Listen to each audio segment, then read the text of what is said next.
Sean Fitzgerald from Observe What Is. The title of this video is on business owners, and I have Robyn with me. She owns a cake or a bread business, bakery business, and I'm going to talk to a little bit about her business. Robyn, would you please introduce yourself, your full name, your age, are you married, and a little bit about yourself? My name is Robyn Webster. I'm currently 51 years old. I'm not married. I never have been. I've never had children. I've been passionately involved in business for most of my life, and I don't think I've had much time for anything else. The nature of your present business, the name of your company is Loafers. We're called Loafers Deli. We started out as predominantly a deli cum bakery cum coffee shop, which also did outside catering. That was how we started, and we've subsequently changed focus, but we'll talk about that just now. All right, brilliant. Thank you, Robyn. Have you ever owned another business in another field?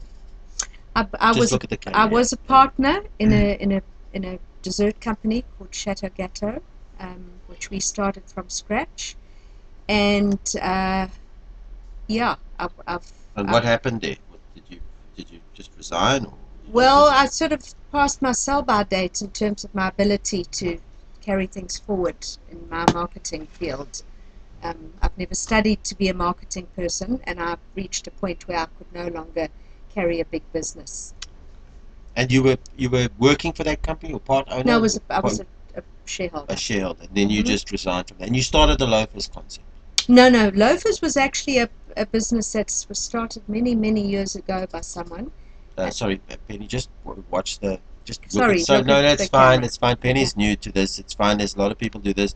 I just letting Penny know just to watch the screen because the people are watching from there. Okay. Sorry about that, Sorry, Penny. no, No, it's 100%. I didn't warn you in the beginning. I know it's difficult, you're talking to me. Good. Yes, you were saying, we were talking about, you started, Loafers was Loafers was a bakery that was started many years ago by Tim, my current business partner. He was one of the partners at Loafers. It was a very well-known bakery in Windermere Road. Lots of people knew about it and still remember it. So when we were looking to open up a new bakery, we searched the name Loafers, and it was on the name search because the people who had bought it never carried through with the name registration. So we were able to take the name back. So you were able to take the name, and that was somewhere else. Now you started it here. Yeah, it was just a sort of similar concept. Was it the really. Same business? No, you changed it a lot? Similar in that it had a bakery. Loafers was a bakery in its day. We just changed it to be a bakery and a deli and a coffee shop. So we added a few more sidelines to the concept. Okay. You started a business and you were in this food business. This is a love for you. No, it's actually not. Please explain. No. Food's not a love for me at all. It just seems to have been business opportunities that have come my way. I'm an entrepreneur by nature. I would imagine is what you'd call me. The opportunities came my way, and I've run with them. Purely by chance, they happen to be food, but by choice, I wouldn't choose food. I believe it's one of the hardest games to be in. Please explain that. Hardest game. Food is so many facets. There's what you see on your plate takes a lot of work to get that there. There's shopping for it, there's planning it, there's cooking it, there's staff involved in it, there's stock control, there's budgets, there's 100 different aspects that go into it. Very highly competitive. Food goes off. It's got a sell-by date. I was in clothing previous to this. Clothes don't go off. You can pack them away and use them next winter. Food's difficult. It's a huge challenge. And I know I'm picking up on this, and I know because I don't always go to the scripted sites, Penny, and Robyn, and I'm wondering, you said you were in clothing before this. Was it also an opportunity for you in the also just a little passion? Clothing is one of my passions. Is it a passion? Okay. Clothing's a passion. Okay. I love clothes. So why not more clothes? Well, clothing became competitive and challenging because a lot of the clothing businesses locally have closed down, and we're relying on clothes from China, which recently have been coming in very in a very bad quality, poor Okay. sizing. So we were battling to get stock. So I've actually noticed my clothing business starting to be a big challenge from that point of view. Well, I just want to say something, and I know I don't always say this, and I'm sorry to interrupt you there, Penny, but I just want to say something. Here's Robyn. a Robyn. Sorry, I got Penny on the brain. Sorry about this. I don't know why I'm thinking of Penny. No Robyn, problem. sorry. I just want to say that here's one of our business owners that we're interviewing that says that that's successful in what she's doing, and it's not her love. So you can be successful without necessarily being in love with the business. There it Sean, is. you know what it is? It's a mindset. You can put your mind to anything you have to put your mind to. And that's what I've done. I've So true. decided this is a season with a reason, and I've put my mind to making it work. That's what I believe in life, to put your heart and soul into things you do. And it won't always be what I do, but for now it's what I do, and I believe it's a stepping stone. Everything in life teaches you something, and I'm sure I'll go away from here one day far wiser, having learnt a great deal. Well, there's it, and thank you for that, Robyn. Okay. Uh, in terms of starting a business in this field, it's require a lot of capital. Is that was your challenges in the Yeah, beginning? it was capital. I had to put up something. Luckily I had some capital that I was able to use to set up. Always know that it'll cost a lot more than what you had budgeted. So it did cost more. The challenge I also faced was having a business that didn't really make any money for 3 years. In fact, I put money in for three Wow. years. I've funded it. I've fed it. Um, This business. Yeah, yes, okay. much against the belief of everybody that I should carry on with it. But it was just having reached a point where I couldn't go back, and that's literally what it was. I got too far in and I couldn't back out. So Wow. I literally had to carry forward, which is then where we had a stroke of luck, which made us turn the corner. Well, there it says. I mean, obviously, in a sense that maybe the reason that you had the stroke of luck was because you had no back door. Well, Uh, perhaps I think we uh, were looking for anything really that would just take us forward. so you really first 3 years you suffered here. Oh, big You time. suffered. You suffered. Suffered big time. And the stroke of luck Yeah. you mentioned. What? I don't want to get It specific if no, you don't well, need it was to. basically the Tim Noakes Banting diet that Okay. came Now we're going to about. talk about that later. I want to. This is the Banting diet. We're going to get to that at the Sip end of here. my coffee. And Okay. All right. What are the present benefits to you now of running a business? benefits of running a Is there business right now. benefits? Look, the benefits of running your own business are always that you're your own boss. You call the tune. You nominate your times of work. You nominate your um, yeah. You pipe to your own tune. Really, that's the benefit. You would never work for somebody else again, would I'd you? like to think not, but never say never. Um, challenges now, keeping it running. One of my biggest challenges that I'm sitting here right now with a Internet. huge problem is staff. Okay. Staff, Please staff, explain. staff, staff. You have endless problems with staff being unreliable. At the moment, I've got 3 staff that are off sick, my main people. There's no backup. Brought in temporary people to try and help us, but they don't know what they're doing. Um, so yeah, my biggest challenge is staff. The stuff. I can Okay. honestly say And I that. think a lot of business owners say that too. Even Ricardo, I Huge, interviewed, huge, he said huge, staff is his big problem. big problem, big Is problem. it? Was it always this way, Robyn? Sean, I don't think so. I think Is business it is just getting recently harder. now? I think business generally is getting harder for people. Okay. There's so many more challenges we never had previously.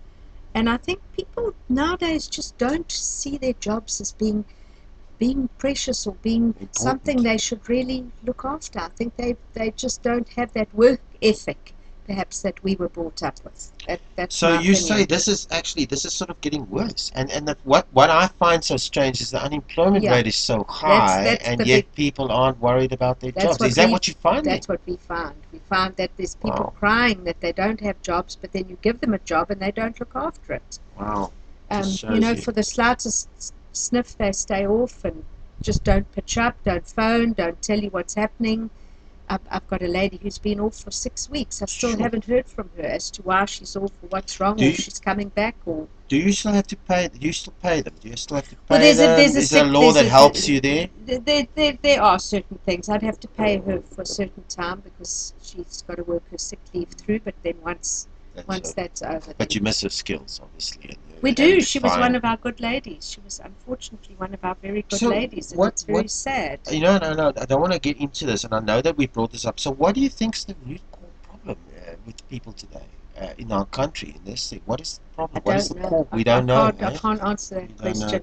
I wish But I it could. has got worse, eh? It's definitely got worse because everyone you speak to will tell you the Yes, same. I've had this common with all my You business know, we owners. always think, well, you question yourself, but I know that we treat our staff above averagely well. So Yes. it can't be the way we treat them. It can't be, Look, you've got all the laws that yeah. protect them, so you So, can't go past yeah. that. To run a business today, you got laws to protect. You can't go past it. So you have to treat them And well. I'd just like to add that it's not a racial thing. It's not So black. it's mixed. It's You got it with yeah. whites, It's Indians. young It's white the youngs. students. It's black people. It's so there's no So color bar. There's so it's a no whole age bar. It wow just seems to be people across the in board. general The youngsters. that don't have a work ethic. Okay, thank you, Robyn. I'm going to now ask you: would you recommend the bakery business to somebody starting out? No. Please explain. I say that with honesty because Please be I honest. think a Yes. lot of people, especially go into owning a coffee shop or trying to do outside catering or doing food related work because they think it's good money and it's not. Your margins are small, it's not a game I would recommend. It's not for the faint hearted. Then why are you stuck in here by circumstance? I'm stuck here because I started something out that, as I said, I put too much money in and I can't turn away from it right now. So I will see it through. It's getting better, it's getting bigger, and somebody will buy it one day. Maybe after they see this YouTube video. Yes, you've been wonderful. Thank you, Robyn.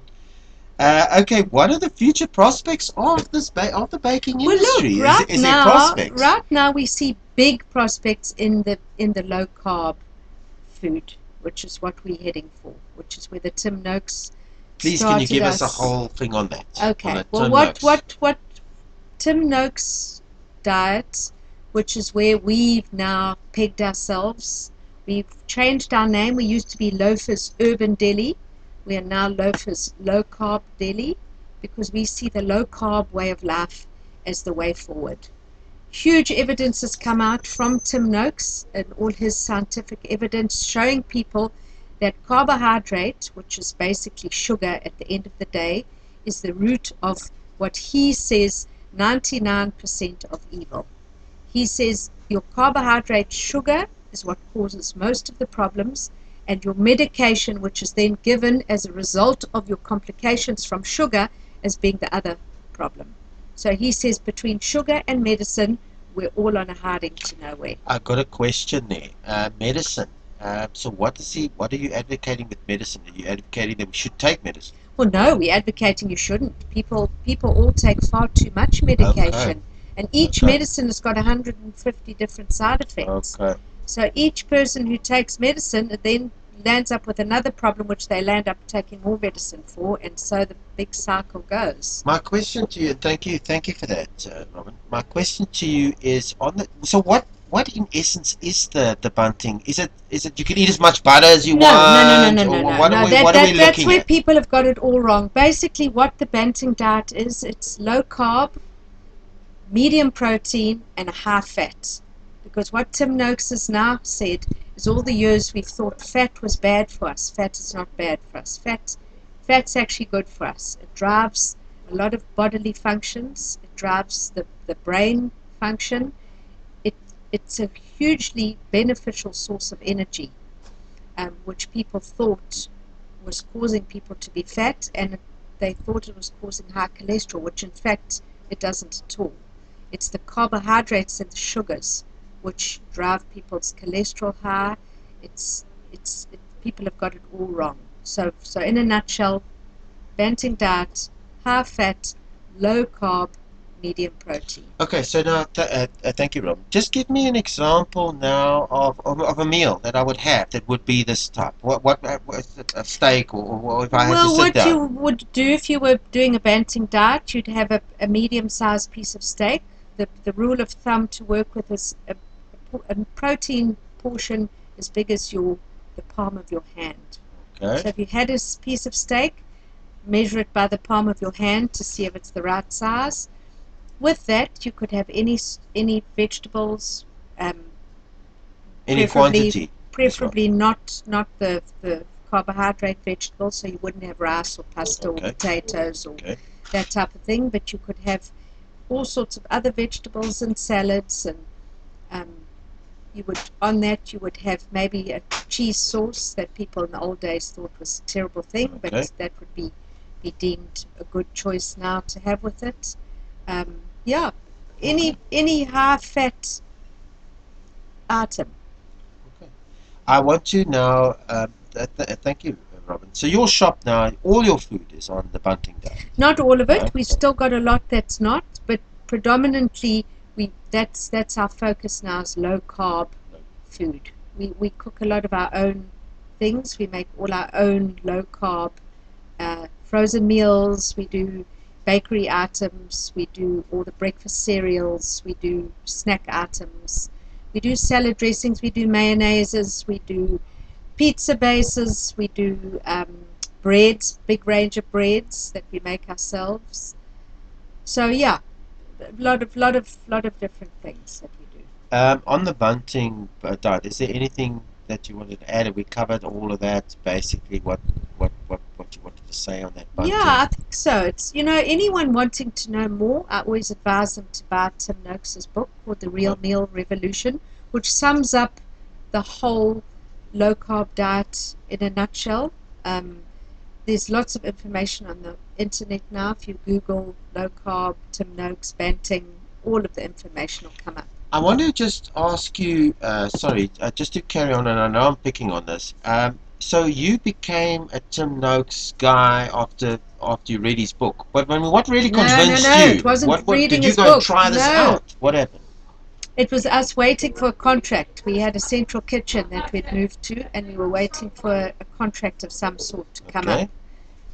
And we landed up going out for lunch one day and being at a table with 14 people, 4 of which were doing the Banting diet. Okay. And they challenged us to make the food for them and said that if we cooked the food, they would buy it. Okay. We went out the next day, bought the book, started making the food, and never looked back. So that's how you started. And you see the evidence. Absolutely. People lose weight in this as well? I'm seeing miracles. Really? It's not only weight loss. It's all sorts of health issues. I'm seeing a tremendous amount of health issues people have lived with for years and years and have been told there's no cure, or they've been put on medication for the cure. And since doing the Banting diet, they've seen the results that they've obviously been waiting to see. Well, thank you. I've come across the Banting diet. I've spoken to a lot of people on the Banting. A lot of them is misunderstood it. They all say it's not good, they don't like it, or whatever. But it wasn't explained. They don't understand it. It's ignorance, which is understandable because it's a new concept. I mean, for years we've been told not to eat fat.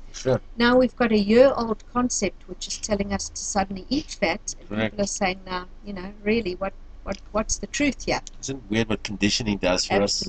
It just controls our Absolutely. lives, and we can battle to get rid of it. But I can honestly say that I've seen the truth, and I've seen miracles. So for me, it's the answer. Thank you, Robyn. Okay, I want to just ask you tips and suggestions for a person starting a business. Now, with all your wealth of experience, and you can see you've got a lot of experience in all kinds of businesses, including clothes. If somebody is 19 wanting to start a business, or somebody is 40 or 50 or 60, has a bit of money, what are the pitfalls? What are the suggestions, please? There's two answers there. The 19-year-old that wants to start a business, my suggestion would be go and work for somebody who's been in their own business. Go and learn from them. Go to the school of university. I did. Go and learn. I never went to university, but I went to the school of university with partners I had. I had very good business partners who I learned a lot from. Go and learn. Go and work. Start at the bottom. pack boxes, don't be scared, do anything, do the menial jobs, do the hard jobs, don't be scared, just go in there and work for someone. When you've really realized what hard work is and you walk away knowing a little bit, then open your own business. If you're 40 or 50, you've obviously worked for people before, so you've learned a lot, you've had experience. Then obviously you're more tuned with what you want to do in life, and you probably would make a success far more readily than the 19-year-old. Sure, that's good advice. Thank you. And Robyn. have a lot of capital.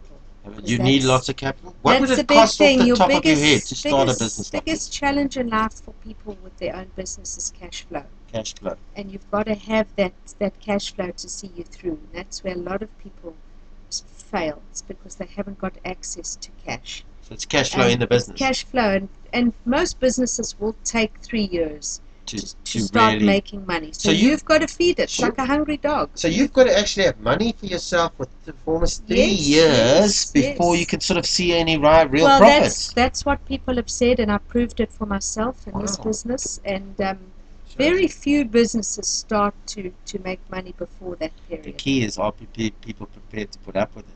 This is why we say. Well, this is it. You've got to have big balls. You've got to have big balls. Big balls. There we go. Big balls, hard work. Yeah. What do you? I'm fascinated on your opinion on this particular. Do you think that a person that people getting degrees and stuff is this now valid today? People going and studying for degrees. Yes. Is it still a place for it? Not everybody's going to open their own business. So yes, there's place for people with degrees and people who go into engineering and other sorts of things where they're never really going to have their own business.